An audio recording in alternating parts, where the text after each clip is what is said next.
मित्रांनो, राम राम. मी कृष्णा आत्रे आणि आपण बघत आहात माझा संवाद. मित्रांनो, 21 तारखेला नगर परिषद नगरपालिका यांचा रिझल्ट लागलेला आहे.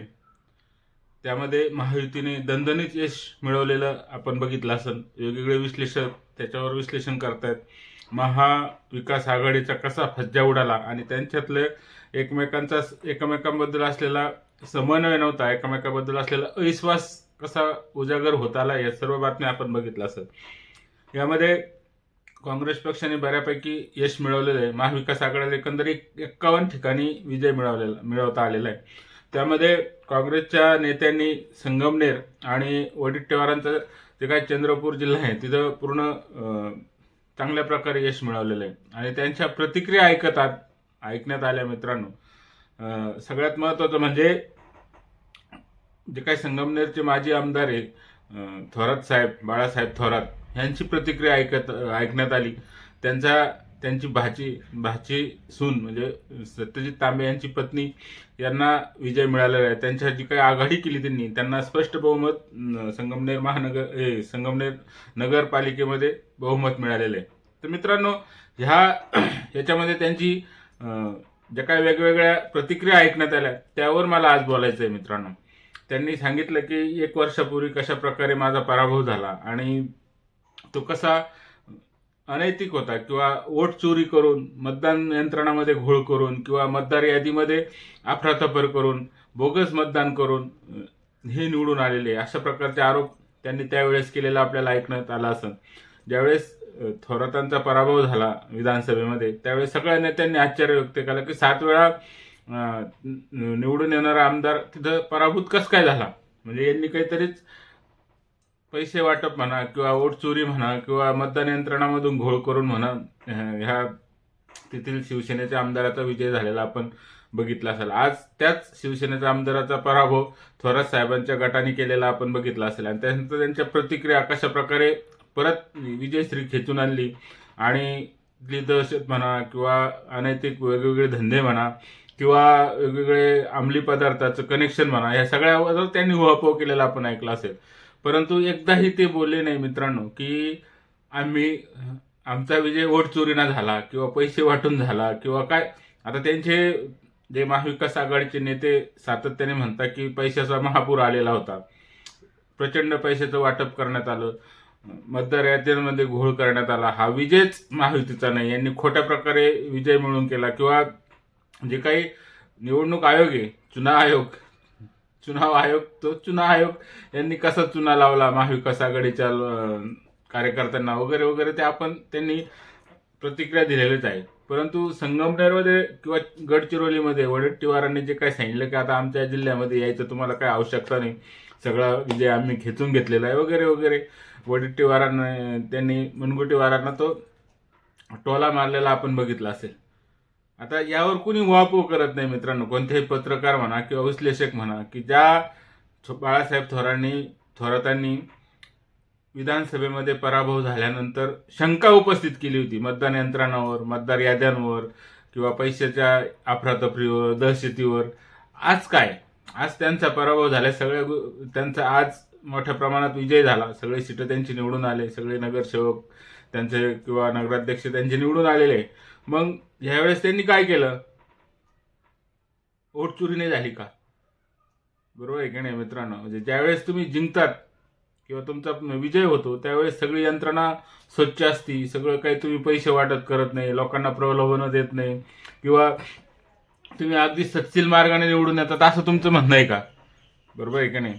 म्हणजे लोकांना वेड्यात काढण्याचं जे काम सध्या महाविकास आघाडीच्या नेत्यांकडून चाललेलं आहे. आता संजय राऊत साहेब आजारपणातून निघून परत एकदा आपली जी आघाडी आहे किंवा आपली जी शिवसेना आहे कशी खड्ड्यात जाईल याचे विचार ते करतात. आता तामिळनाडूमध्ये कुठं बॅलेट पेपरवर, तेलंगणामध्ये बॅलेट पेपरवर निवडणुका झाल्या, तशी हिंमत आहे का भाजप सरकारची किंवा महायुती सरकारची तर बॅलेट पेपरवर निवडणुका घ्यायची? आता ह्याच आपण आपल्या शेजारचं राज्य गोवामध्ये बॅलेट पेपरवर ह्याच स्थानिक स्वराज्य संस्थेच्या निवडणुका झाल्या आणि तिथं भाजपला स्पष्ट बहुमत मिळालेलं आहे. मग काय करायचं? आता समजा बॅलेट पेपरवर निवडणुका घेऊन परत भाजप किंवा महायुतीचा विजय झाला तर मग कशावर आरोप करतील? लोकांवर आरोप करतील का, मतदारच विकले गेलेले असा आरोप करतील का? तर मला सांगायचं काय मित्रांनो, बाळासाहेब थोरातांनी ज्या प्रकारे आजचे भाषण केलं विजयानंतर, आणि परत एकदा आपण प्रस्थापित आहोत किंवा आम्ही जे काही पराभव झाला तो आमचा पराभव हे नव्हता काय, म्हणजे काहीतरी घोटाळा करून आमचा पराभव केलेला आहे असं त्यांचं म्हणणं आहे. मग त्यांनी तो आजचा विजय मिळवला तो घोटाळा करून नाही मिळवला का?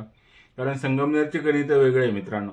आपल्याला माहिती आहे संगमनेर मध्ये बहुसंख्य मतदान हे मुस्लिम समाजाचे आहे, आणि आपल्याला माहीत असेल की मुस्लिम समाज हा भाजप किंवा महायुतीला मतदान करत नाही.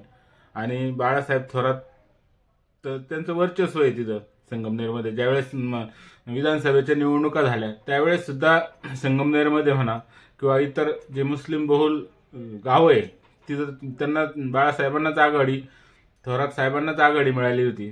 तिथं काय शिवसेनेच्या नेत्याला आघाडी मिळाली नव्हती, तरी सुद्धा त्यांनी असे आरोप केले. पण आज विजय झाल्यानंतर आम्ही कशा प्रकारे सत्शील मार्गाने निवडून आला असं सांगण्याचा प्रयत्न करतायत. आणि जनतेने चूक केली होती आमदाराला निवडून देण्याची, ती चूक आता जनतेने सुधारलेली आहे असं त्यांचं म्हणणं होतं. तर मित्रांनो, या सगळ्या गोष्टी बोलायच्या असतात.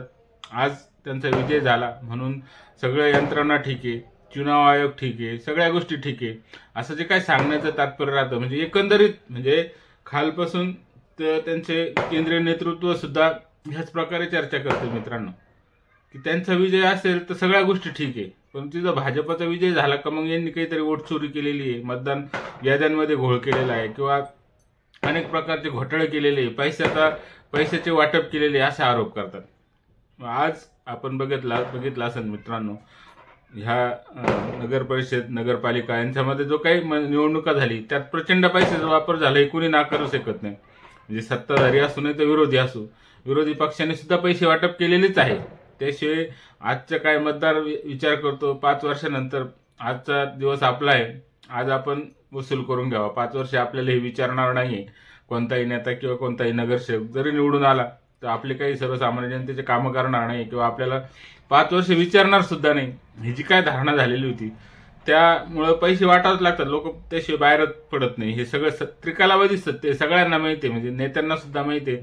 परंतु एक म्हणायचं असतं, आपला विजय झाला की आपण सगळं स्थिर स्थावर आहोत, सगळं काही व्यवस्थित आहे, सगळं काही मतदार यंत्रणा, मतदार यादी, सगळ्या गोष्टी ठीक आहे असं जी की चर्चा आहे ती मोठी मनोरंजक दिसते मित्रांनो. आता येणाऱ्या ज्या काही महापालिकेच्या निवडणुका आहे जे 29, त्याची रणधुमाळी सुरू झालेली आहे, आरोप प्रत्यारोप सुरू झालेले आहे. सगळ्यात जास्त सगळ्यांचा फोकस मुंबईमध्ये आहे. त्यात महाविकास आघाडीची फाटाफूट झालेली आपण बघितली असेल. काँग्रेसने स्वतःचा सुभा सांभाळलेला आहे, स्वतः आता त्यांना चांगल्यापैकी यश मिळालं नगर परिषद नगरपालिकेमध्ये, त्यामुळे त्यांना वाटतं की आमचा बेस साजूक आहे. परंतु मुंबईमध्ये ठाकरे जे काही ठाकरे ब्रँड, पवार ब्रँड ह्या सगळ्या गोष्टीची उहापोह चाललेला आहे. त्याच्यामध्ये काय होईल सांगता येत नाही मित्रांनो. म्हणजे बाळासाहेब थोरात म्हणा किंवा वडट्टीवार म्हणा, ज्या प्रकारे त्यांनी प्रतिक्रिया दिली त्यावेळेस त्यांनी एकही शब्द उच्चारला नाही का मतदान यंत्रणामध्ये घोळे किंवा जे काय त्यांची पीपीटी ते स्लिप येतात ते मोजा म्हणून ते नाही सांगितलं. बरोबर आहे का नाही? म्हणजे आपला विजय झाल्यावर सगळं काही व्यवस्थित होतं, सगळं काही चांगलं होतं. ही जी काही दुटप्पीपणाची भूमिका ह्या लोकांची मित्रांनो, त्यामुळेच ते रसातारा जाऊ राहिलेले. सामान्य जनता ते सगळं ओळखते आणि जाणून असते. त्यामुळं खरं काय खोटं काय आजच्या सगळ्या याच्यामध्ये सगळ्यात हुशार जर भारतीय मतदार असेल मित्रांनो, म्हणजे मतदाराला सगळी जाणीव असते कोण आपलं काम करणार आहे, कोण निवडून दिल्यानंतर आपलं भविष्य सुकर होणार आहे. आपला भविष्य म्हणजे जे काही जनतेचे काम आहे ते करण्यात कोण सक्षम आहे हे सामान्य जनतेला माहिती आहे. त्यामुळं यांनी किती आरडाओरडा केला, किती काही केलं, राहुल गांधी ज्या प्रकारे वेगवेगळे आरोप करतात त्या आरोपाला कुठेही प्रतिसाद मिळताना दिसत नाही. सातत्याने टीका करतायत ते प्रत्येक यंत्रणेवर, प्रत्येक संस्थेवर, आणि त्याच्यामुळं त्यांचीच विश्वासार्हता कमी होते. यामुळं ह्या लोकांनी आता तरी सावध व्हावं आणि जनतेमध्ये मिसळून जनतेचे कामं, जनतेचा विश्वास संपादन करायला हवा. सगळ्यात महत्त्वाचं म्हणजे विश्वास संपादन केलं. एक वेळ तुम्ही जनतेचे कामं करू नका, परंतु त्यांचा विश्वास संपादन करा.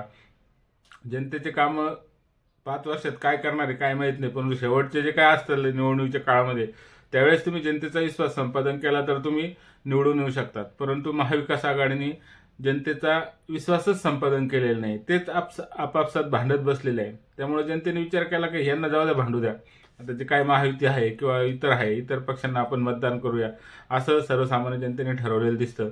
म्हणून यांनी किती जरी आरोप केले, किती काही केले, तरी मतदार राजा हा सक्षम आहे स्वतःचा निर्णय घ्यायला, स्वतःचे विचार करायला आणि योग्य व्यक्तीला निवडून देण्यासाठी मतदार राजा सक्षम आहे. असं मित्रांनो, विषय जर आवडला चॅनल सबस्क्राईब करा, लाईक करा आणि व्हिडिओ पाहिल्याबद्दल धन्यवाद.